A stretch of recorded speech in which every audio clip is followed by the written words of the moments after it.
En realitat no em considero cap autoritat per remenar aquest, però aquest trobo que és interessant perquè és una època que, a part d'haver-la viscut, doncs s'està examinant des d'un altre punt de vista.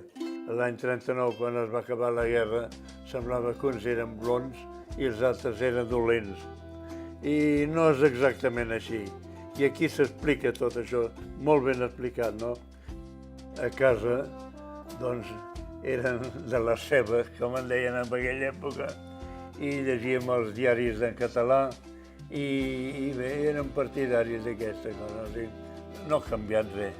Per mi no ha canviat res. Estem igual que estàvem el dia que vaig néixer. Vaig néixer a l'època de la dictadura d'en Primo de Rivera. Ara no tenim dictadura, però estem amb les mateixes. Ha millorat poc. Quan va començar la transició, que en diuen, aquí vam viure amb molta il·lusió. Després dels 40 anys de la dictadura es va viure amb molta il·lusió. Es poden llegir els diaris, no és que sigui cap invent, no?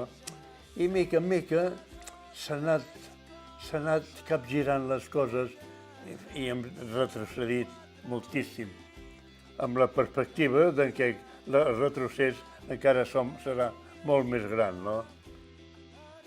Després una altra, que no vull dir que sigui d'actualitat, però sí que almenys confirma que passem 400 anys batallant per les mateixes coses. A més, és curiós perquè està escrit tant aquest com el de la Guerra Civil, estan escrits per uns anglesos molt documentats i que, a més, doncs, no són apassionats per cap banda, no?